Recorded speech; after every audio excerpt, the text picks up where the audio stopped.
Hello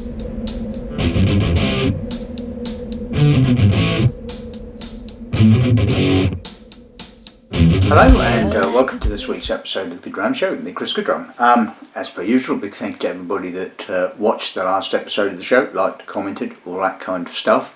Apologies that there wasn't an episode of the show last week, but I had a family emergency that I needed to deal with, which took all week in fact, and it really didn't leave me an awful lot of time to kind of think about what I was going to do today. So it was kind of a case of, yep, right, that'll do, because I basically all sorted out yesterday.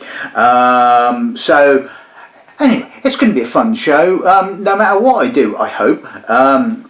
So as you can see from the title picture, we're having a look at a selection of bottlings from Edition Spirits. These were, I think, the June releases from Edition Spirits. Also, before I go on, just my usual disclaimer that any comments that I do make are wholly my own and have no relevance or bearing to the company I work for. Anyway, so yeah, basically, for those of you that don't know who Edition Spirits are, they are a company within a company, I suppose. They are a brand, a label that was produced back in the day when Douglas Lang was Douglas Lang. And it was basically where you had the old Malt cask range, which was all bottled at 50%. Edition Spirits, the first editions range, were all going to be bottled at cask strength, non-chill filtered, etc, etc. And the original intention for the label was purely for export. When the company split, when Douglas Lang split, the two brothers went their separate ways and Hunter Lang was set up, Edition Spirits became part of Hunter Lang, and they started releasing them here in the UK, which is really cool. And they have released over the years some really exceptional bottlings, and some stinkers as well, as all the independents have a tendency to do. They're not perfect. So anyway, yes, this is the sort of the June outrun, for want of a better word. So I thought, yeah, let's kind of take a look at that. You know, it was a nice sort of easy one to sort of do, yeah, as you can see, I have a brand new Glencairn, one of the black ones, which is really cool. I mean, I love that. I think that's really great. Only trouble is, of course, you can't actually see the colour of the spirit, which is a bit of a drawback. And another thing that I discovered was a bit of a drawback when I was doing a whiskey tasting a few weeks ago. You can't actually see how much whiskey you're pouring in the glass, which can be a bit dangerous. In other occasions, you know, if you're not, if you just sort of sat at home and having a drink at home, it's maybe not such a huge problem. But obviously, when you're pouring out for a tasting, you know, you don't want to. It wouldn't be the done thing to get hammered at a tasting. Certainly not if you were like myself hosting it. If you're a guest, then I guess that's not quite such an issue. But the last thing you want is your host, you know, somewhat inebriated. Anyway, it didn't actually happen. I'm too professional for that one. Well, I like to think so. Anyway, so yeah, look, I think it's enough waffling. There's a lot of cask strength. Well, they're all cask strength bottling, so there'll probably be some dilution going on. Hence, a full butt. So yeah, let's just take a look at this afternoon's lineup.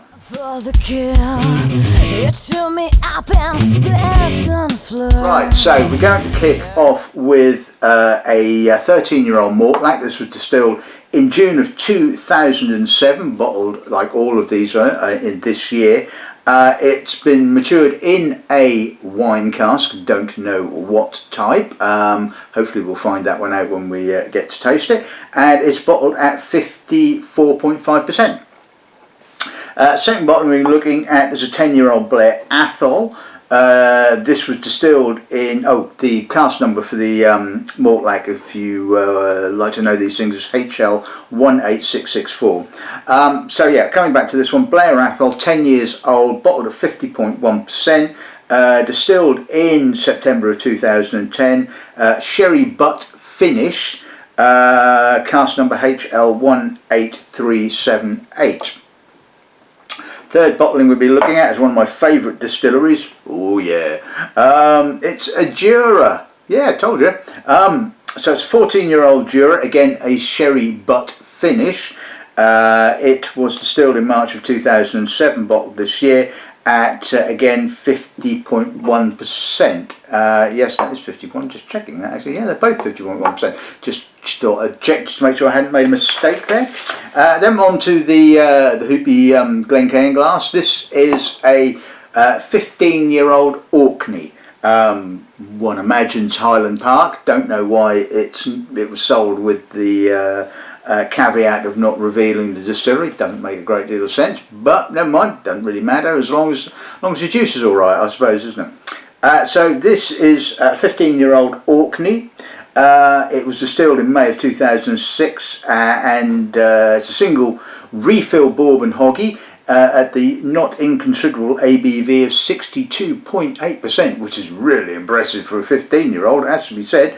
Don't think there were many bottles came out of that cask somehow. Cask number HL18701. Next bottle we'll be looking at, we're jumping up the age statement. This is a Hector Macbeth. Now, Hector Macbeth, for those of you that don't know, is a blended malt. This is probably the second time they've done a Hector Macbeth, and I'm fairly certain, might even be the third time, and I'm fairly certain I reviewed it last time. As far as I'm aware, Hector Macbeth is otherwise known as Wardhead, which is otherwise known as Glenfiddich teaspooned with Balvenie. I mean, literally teaspooned. So, because as you well know, Glenfiddich do not sell their casks, or should we say, they don't want you to know that they sell their casks because they think it would have some kind of negative impact upon their the perception of the distillery, which is complete rubbish at the end of the day, isn't it? We don't think any worse of a distillery that sells their casks to the independents at all. It makes no difference. It doesn't bother me. It doesn't bother anybody. I think it's an archaic practice, and I would like to see it finished because I don't think it does anybody any favours. But anyway, it allows these little curios to be thrown up, I suppose, which is interesting. So anyway, this was distilled in 1997. It's 24 years old. It's 51%. It was bourbon finished. Now that kind of like raises, I wouldn't say my hackles, but it kind of like, why would you finish it in a bourbon cask? And of course the obvious answer is because the initial cask didn't give it enough bourbon character. It was obviously a slightly shagged cask, possibly, so therefore it needed a sort of an input of oak character. That's the only reason I would suggest that you finish in an ex-bourbon cask. But that doesn't necessarily mean that the spirit's going to be a load of rubbish, does it, at the end of the day? We'll find out in due course. And the last bottling we'll be looking at is a 10-year-old Spayburn. Again, a sherry butt finish, but judging by the colour of it, I would suggest spent quite some time in that sherry butt, hence why it's at the end of the tasting. So yes, it was distilled in March of 2007, bottled at 50.2%. And the bottling code is HL18373. So I think there's an interesting array of spirits. Maybe nothing that you would say is completely out of the ordinary, and I think this is the thing with independent bottling companies at the moment. You see a lot of the same casks being bottled. Long gone are the days where you'd see sort of like things like Pulteney's and stuff like that. It's, I wouldn't say identikit, but there are similarities. Although in saying that, there's some interesting quirks and differences, and this is the nice thing about Hunter Lang. Although often the OMC bottlings in the same month do have a tendency to be similar, there's always differences. And anyway, I think I've waffled enough, and I'm getting a little bit dry, so I think I need a drink. Oh, sorry, no, I need to taste something. I'm not an alcoholic, Right,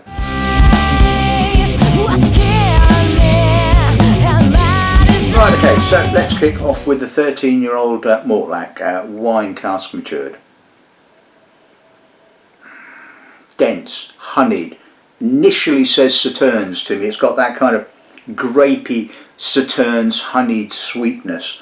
There's barley, citrus, sweet spices. I mean, it's got a bit of an alcohol prickle, but they're kind of livens it. Not that I'm saying that you put water with it or go flat. It just kind of emphasises that fresh, almost fresh apple, citric kind of note, which really well balances, or really well balanced. That's great English, isn't it?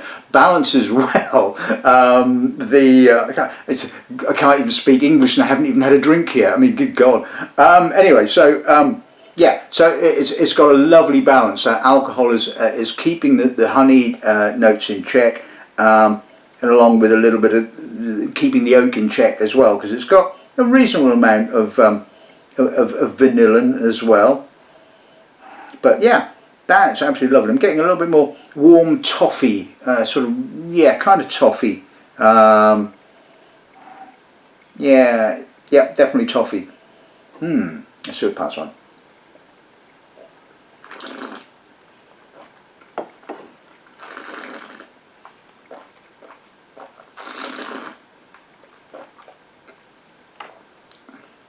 A little tight, a little tannic, masked. The alcohol is definitely masking the finish. You can feel the honey is there, and you can feel that. Give that a little drop of water, drop the alcohol down a bit, and that's going to really come forward. Dense, juicy, lots of that, again, Sauternes, honeyed character. It really is a gorgeous whisky, and a certain whisky merchant, shall we say, has it in stock. I couldn't tell you which one, but I think you can probably guess. And yeah, that's beautiful, beautiful whisky. Really nice. Like water has done this so many favours. It's made it juicier. There's a slight sort of crystallised sugar note come through now. Still quite citric, exuberant, honeyed, rich, fruity. That's gorgeous. That is lovely. Let's see what the pads are.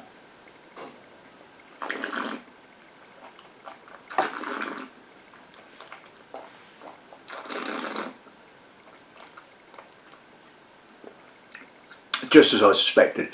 That drop of water is just taking the brakes off the alcohol, which was kind of keeping it all kind of quite tight and condensed. Juicy, just gorgeously rich, soft, fruity, honeyed, just an absolute joy. That is just a gorgeous whisky all round. So, nice start. Right, okay, so let's move on to the first edition Blair Athol 10-year-old sherry butt finish. Let's see what those gives us on this end, shall we? That's a chunky, oaky nose, it has to be said. And I'm getting more bourbon than sherry. It's got big vanillins. It's got that kind of rye-like spiciness. There's some dried fruit. There's a slight perfume note to the dried fruit, dried barley, lighter dried fruits, moving slightly towards the sultana end of the dried fruit spectrum, as opposed to the raisinated. There's even a bit of burnt corn. I mean, it's so oak dominated. It is. I'm not getting a great deal of spirit. I mean, you can feel the alcohol, you can feel the spirit, but you really don't get a great deal of anything other than chunky American oak and a bit of sherry, you know. I wouldn't say it's disappointing, but it is slightly sort of it is slightly unbalanced. It's shifted all towards the oak end of the spectrum. So we'll pass on.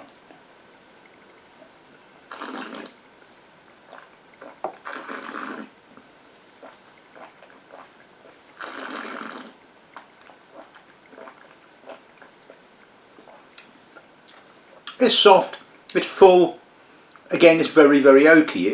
It kicks off American oak, burnt corn, a little bit of rye spice, sweet corn, touch of dried fruit, sort of, the sherry kind of comes through more on sort of like on the mid palate. Again, those sort of lighter dried fruits, touch of spice, good length. I mean, it's a pleasant whiskey. You know, if you like oaky whiskies, and there are, you know, many of you out there that do like oaky whiskies, and you'll enjoy that. But again, to me, just lacking some balance, lacking some light and shade, not getting any Blair Athol character whatsoever, and you know, just not quite sort of ticking my boxes, as they say. From me, it's like for second, Okay, so let's move on to the Jura. So 14-year-old Jura. Again, sherry butt finish. Let's see what those give us. Okay, plus points. It's quite sort of aromatic. Summer fruits. Chunky oak. Burnt corn. Don't get a great deal of sherry, and I really don't get a great deal of distillery character either. Well, I suppose you could say that that's not such a big issue. It is Jura after all, so I'm getting no cardboard, I'm getting no fust. It's pretty clean. I wouldn't have guessed it was Jura if you'd handed this to me blind. I mean, yeah, right, there's a little bit of saltiness maybe, but I think I would be struggling. Again, like I said, a lot of American oak, and it's chunky and it's four square and it's kind of, it's very vanilla-y.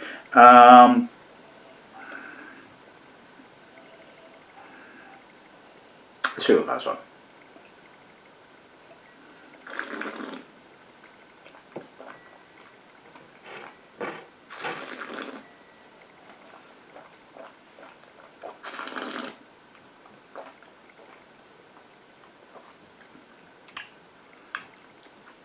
Again, kind of bookended by the American oak character, the palate. It kicks off with the bourbony, vanilla, sweet, sort of almost kind of custardy kind of notes, and those notes kind of come back right on the finish as well. In between, you get a bit of industrial spirit, you get a bit of sherry, but again, you don't get a great deal of anything else, to be bluntly honest with you. It's a bit short, it's a bit oaky again. So yes, I would say unbalanced, but not as unbalanced as maybe the Blair Athol. Again, you could argue that at least you can't taste any rough old Jura character, which is really nice. There is, like I said, that slight industrial kind of note to it, but it's all kind of lost in amongst all the oak. So again, it's one of these sort of, I would be hard pushed to sort of tell you where that came from if I was tasting it blind, and to me, again, it doesn't really sort of tick my boxes. I mean, it's not a bad Jura at the end of the day. I have tasted an inordinate amount of worse bottlings, so in that respect I think you have to say it's certainly a winner. In respects to balance, it probably isn't, but there you go, that's me, isn't it? So yeah.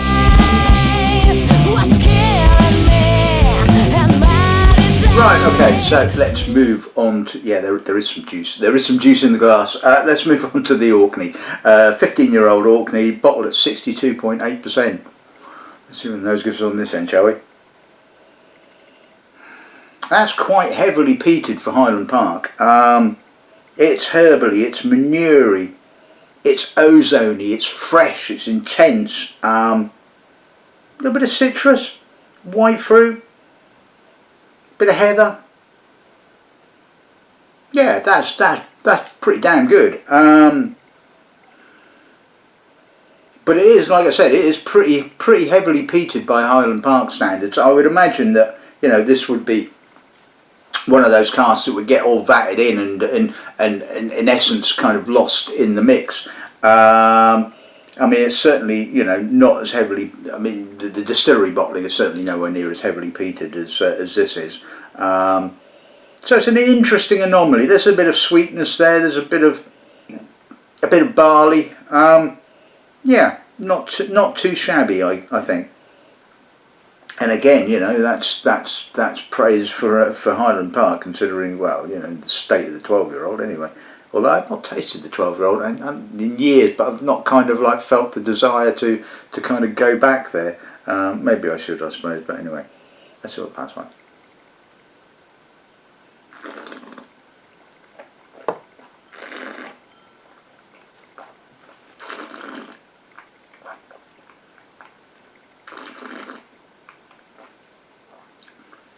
Oily, herbal, manure-y. Could almost be an Islay, and then you get that kind of heathery, sweet heathery, slight honeyed note kind of coming through. It's masked, not surprised, being 62.8%. Tongue tingling. Love the aftertaste. It's kind of got that almost kind of raw peat, as if you're almost literally licking, you know, a bit of peat. I mean, it's got that real intensity of peat character, which is just something I would never have expected from Highland Park whatsoever. And this is, again, one of the wonderful things about single cask bottlings, is that they do throw you these kind of things, and you do sometimes get to see a side of the distillery that ordinarily the distillery would never show you. Yes, again, it plays into the argument that some people have in saying that distilleries only kind of sell off casks that don't fit their flavour profile, which is probably very true. But then it gives you, the consumer, the opportunity to sort of taste these things and go, hello, that's a weird old Highland Park. So brilliant, everybody wins, I think, which is, you know, a situation that doesn't happen that often. Right, I'm just going to have to see how much. I think that's about enough. Yeah, right, let's see what a little drop of water does. Still ozony, it's fuller now, more Highland Parky, heathery, honeyed character, less peat, less manure. Okay, that's a pleasant nose. I must admit, I don't know what it was retailing for, and I'm guessing most of these bottlings are probably still out and about. I mean, these are only the June releases. After all, yes, I know we're just heading into September, so July, 3 months. Yeah. Anyway, that's nice. It's lovely and sweet now. I mean, it does kind of come across more as Highland Park that you would expect, you know, or should we say American Oak Aged Highland Park. Let's see what pass on.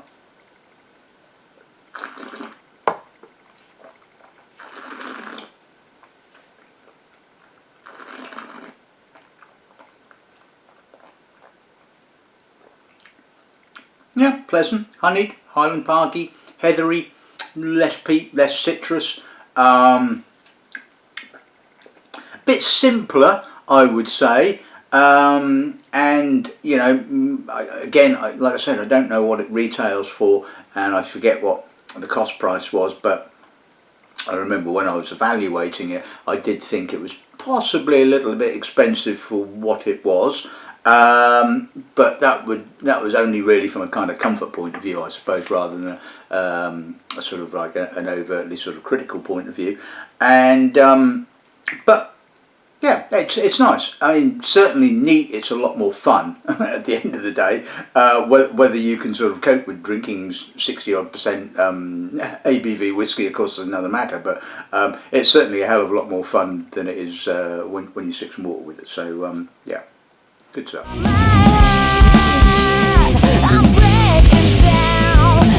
Right, okay, so let's move on to the 24-year-old Hector Macbeth. And I must admit, the last time I tasted, or the last bottling of this I tasted, I was really impressed with. And it's kind of like, you know, it's a fun thing to have on the shelf, because, you know, you sort of pull it off and go, you any idea what Hector Macbeth is? And people kind of look at you blankly, and you explain it, and it's got the selling point and all that kind of stuff, and you know, people fork out the money for it. But obviously, if it was completely rubbish, I wouldn't have sort of you know, done that. You know, had to sort of fit the criteria. Bit of a shy nose. It's kind of, you've got to kind of work at it, but it's quite bourbony again. It's an almost kind of graininess there. Almost like a sort of like a grain component. I know that there isn't, it's a blended malt. Again, lots of rye, lots of bitter spice, lots of bourbon. I really don't get any spirit character whatsoever, apart from that slight dried fruit note, but that's probably my brain being tricked into picking up the dried fruit notes, which are probably oxidised mature notes, and it's kind of going sort of almost grain whiskey, because you know it's the sort of thing that you pick up on grain whiskey. Lots of oak, lots of dried fruit, and this again, I didn't think. Again, I can't remember what the retail price was, but again, it's just too heavily oaked. There's too much oak and not enough spirit character. Yes, you can sense the spirit there. You can smell the alcohol.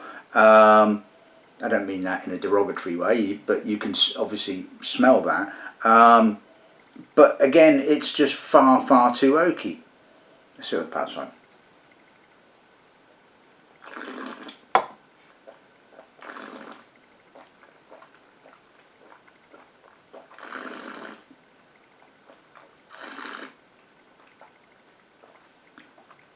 Again, toffee, vanilla, quite tannic, quite drying, slightly bitter. The oak starts to bitter on the mid palate, which lingers through into the finish. Again, I'm not really getting a great deal of spirit character. I can feel there's an essence there, an essence of spirit. There you go. There's a good one, isn't it? There's an essence of spirit there. And yes, there's a little bit of apricot, and you kind of like go, well, yeah, I kind of work at it. I mean, I would imagine, you know, there's a 24-year-old malt. It's going to be retailing somewhere in the 100 and something odd pounds, and to me, doesn't do anything for me. It's not something that excites me enough to go, yeah, you really need to shell out, you know, 150 odd pounds to buy that. It's not blowing me away whatsoever. In actual fact, it's probably doing pretty much the opposite. It's not, like I say, it's not bad. It's just, again, unbalanced. It's just really oaky, and it's a bit of a shame, it has to be said.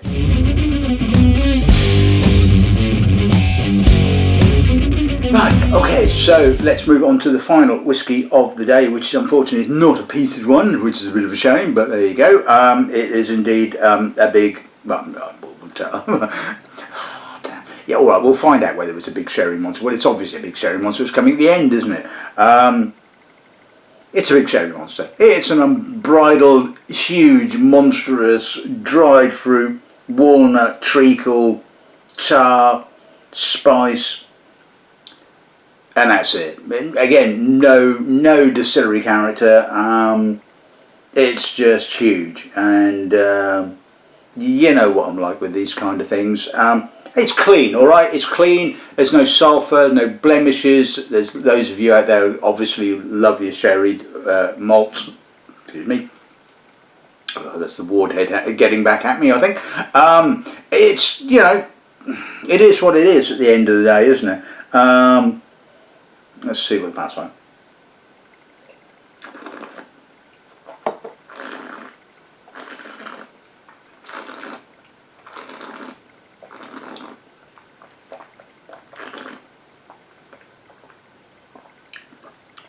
Classic sherry matured whiskey, dry, tannic, raisinated fruit cake, drying, really drying. I mean, it's like sucking the moisture out of my mouth entirely. All the combination of the alcohol and the tannins. There's some sweetness behind that. There's some treacle. You know, some almost molassy kind of character. Coffee, walnut. Yeah, it's kind of sherry by numbers, really. At the end of the day, it's like it could be from absolutely anywhere. We'll put a little drop of water with it, just to see if it does actually make any difference to it whatsoever. Not really. It's still pretty sherried. It's a little bit lighter on the sherry. It's a little bit more aromatic. There's an earthiness there, which possible. Let's see what that's right.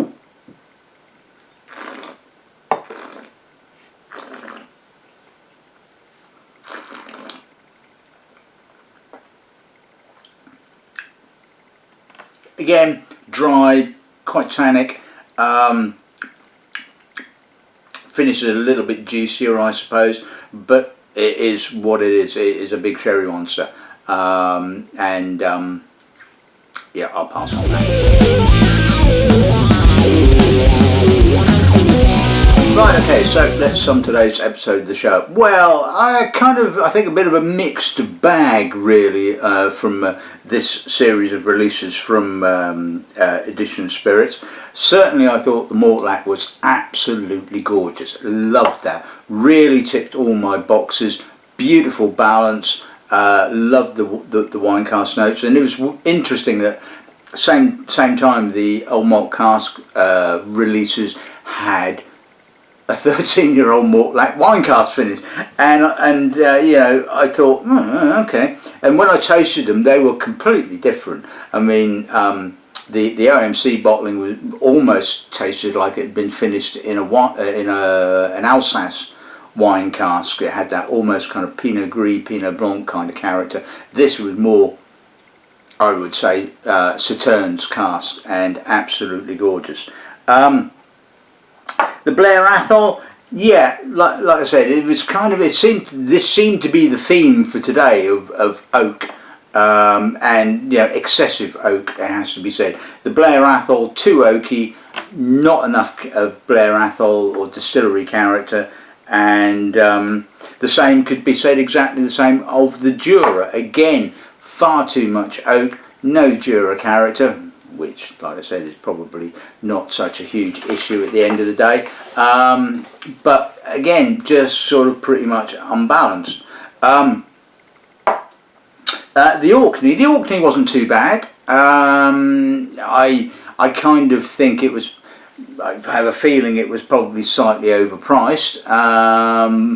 But, you know, it wasn't too bad at all. And like I said, it was kind of showing you how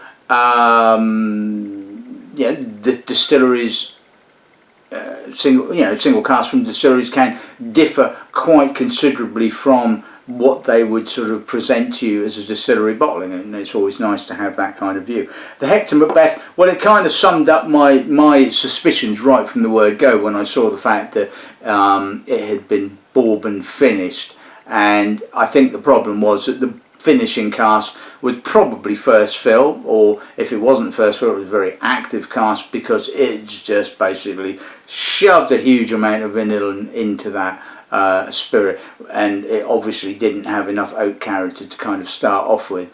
And so you've kind of gone from one extreme to another. You've probably gone from the fact that it had no bloody oak character whatsoever to having too much oak character. And this is the thing with finishing whiskey. It's not a science. It's not an exact science. You can't just go, an oak cask will give you X amount of oak character within 6 months or a year or whatever. It's all, I wouldn't say subjective, but it's all kind of random, really. It's a case of you have to keep tasting these things. And if you've got, you know, 1,000 odd bloody casks in your inventory, you're not going to get round to sort of re-tasting that in a hurry, are you? You know, and so it's kind of like one day it might have not enough oak character, and then suddenly, whoop, there you go, too much oak character the next day. Yeah, I know that's a bit of a simplistic way of looking at it, but that's basically, in essence, how it goes. And then you can think, well, bugger, we better bloody well bottle this thing. And the final bottling, the Spayburn. Again, a sherry monster, and it kind of reinforces the sort of the theme of today's tasting, which is just oak, and that was just a sort of a complete sherry monster at the end of the day, which to me again was about as interesting as an overly American oaked bottling. So, you know, I make no kind of you know, I'm not going to sort of apologise for sort of wanting balance within my whiskey, because, as I keep saying, that's basically what I want. You know, that's what interests me, and I like to think that that's what kind of interests the customer, the consumer, you guys. You know, you want the balance, you want everything in harmony, and certainly the Mortlach that I started with certainly displayed all of that, whereas some of the others didn't. So. Yeah, it's just me. You know, that's I set out my stall. You know what it's all about. If you're going to kind of, you know, send me samples, then there you go. That you know what I'm like. I'm fussy, or as they say in Norwich, I'm a fussy bugger. Anyway, that's it for this week's episode of the show. No idea what will be happening next week, but hopefully it will be a little bit more pre-planned. So anyway, but this was fun. This was good, and I enjoyed it anyway. Whether you did or not, well, I hope you did. Anyway, until next week's episode of the show, all that's left to say is good afternoon and good dramming.